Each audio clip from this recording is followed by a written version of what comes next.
Okay, well, we're on with Scott Helman. Wait No More is playing on Kraze 1013 right now. So psyched you're joining us today. Thank you very much. Yeah, thanks for having me. So, okay, you've been pretty open about talking about mental health throughout your career, the thoughts you have, we all have. How have you been coping the last 3 months? There's been so much information, like it can be hard to process. How have you been dealing with it? Um, I don't know. I mean, there's so much going on. Like, I think, like, especially with COVID, like, COVID really, really, like, just put a dent in the world. Like, everybody is obviously, suffering, and it's really, really tough. And then, this Black Lives Matter movement has really, really just made me think about a lot of things. And I try to look on the bright side of things all the time. And I think the thing that I feel really is really special is, like, I think there's a restored sense of humanity. I think people are really connected to the fact that, like, we're all living together on this big blue ball in space, and we have to make the best of our time here. And I think that's really special. So I just kind of try to look at it like that. And I know one day this will end, and, and we'll look back and we'll be proud of how we kind of dealt with it. So, yeah. It kind of reminds me, last time you were here at the Cray Studios, you talked about solve the solvable. There's all these issues going on, and sometimes you don't know, you want to solve it all at once, right? And, you mentioned the protest, the Black Lives Matters protests that have been happening. Over the weekend, you did something pretty cool to create awareness and to make a difference. Yeah. Well, I just, like, I mean, I think it's my civil duty as a human being to participate in the discussion and to help. I mean, I'm also Jewish, so I mean, I was taught growing up that whenever you see injustice, you step in and you help.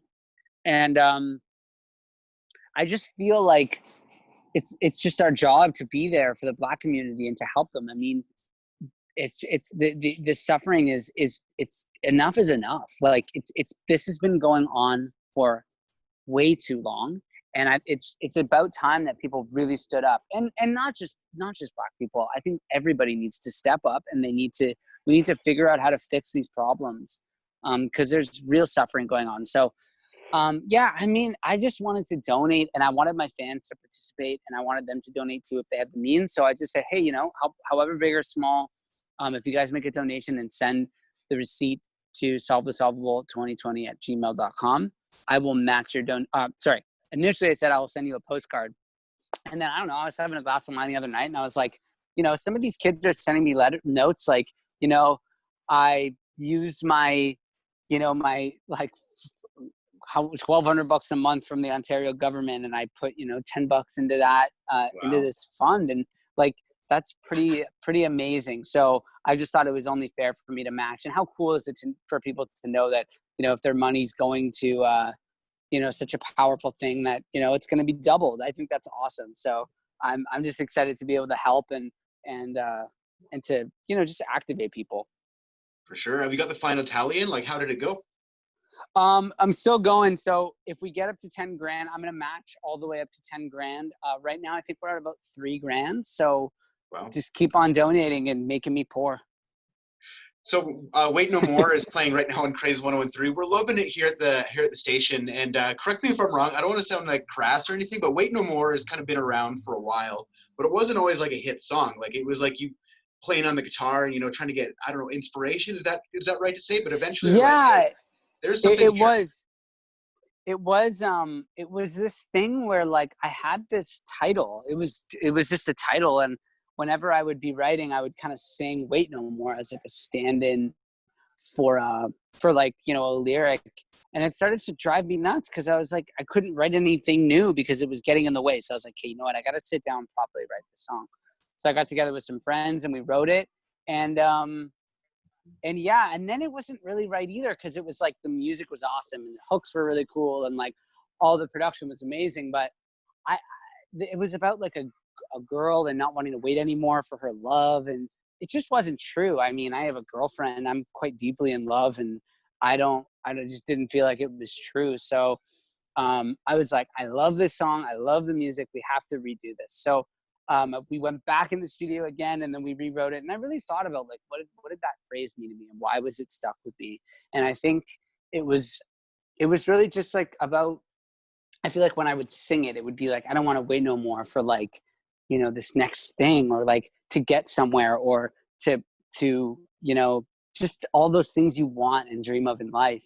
And I just wanted to let go of that and appreciate where I was and what I had. I mean, I have an incredible life. I'm a professional musician. I have amazing friends. I love my mom.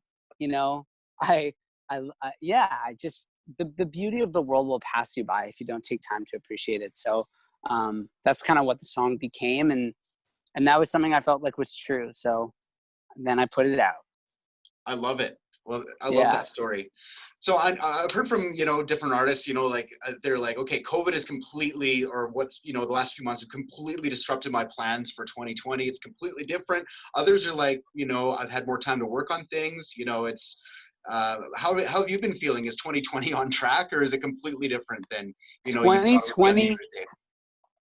I have to water my garden a lot. I don't know. I mean, isn't that sort of the beauty of life? Is like, I mean, look, I don't know. There's people that are really suffering, and like, even I'm seeing my city change. Like when I go downtown to get, you know, some coconut milk or something, I got to go to the convenience store. It's like it's a different world out there right now. Like people aren't, it's not peachy for a lot of people. And I think that we have to remind ourselves that like, if we're lucky, we're lucky, you know? So I'm really just trying to like look out for the people in my community and just be there for people around me. But at the same time, I mean, like, yeah, like you readjust and you make changes, but this will end. This will end. And when it does, it's going to be hella awesome. So I think if we can all just kind of hold out a little longer and just do the right things, you know, I think it's going to be okay. What I will say is like, educate yourself on your rights. Cause like, you know, I know there's a lot of posters up in my neighborhood that are like, hey, you know, call your landlord. Like you, like the government can help you, and there's communities out there that can help you. So if you feel alone, or you feel like, you know, things aren't going well, like reach out, you know, because there's infrastructure that can help you. And I think that's really nice. Seeing people come together and, you know, help each other has been really, really special. Yeah, Yeah, there's I don't that, know. and so many people have been talking about the power of music, right? And you know, even not huge music fans are discovering that this year. And you have a lot more. Wait No More is just kind of the start. Like you have a collection of songs coming out later this summer. How much can you tell us about that, or later this year? It'll be later this year, but yeah, I have a full album, which is pretty much almost done. I'm putting the finishing touches on a lot of it, but I'm going to be releasing it in 2 parts. So side A will be out soon, and then the next half will be out a little later. So yeah, I mean, that's really exciting. I'm super excited for people to hear these songs because I think they're the best songs I've ever written.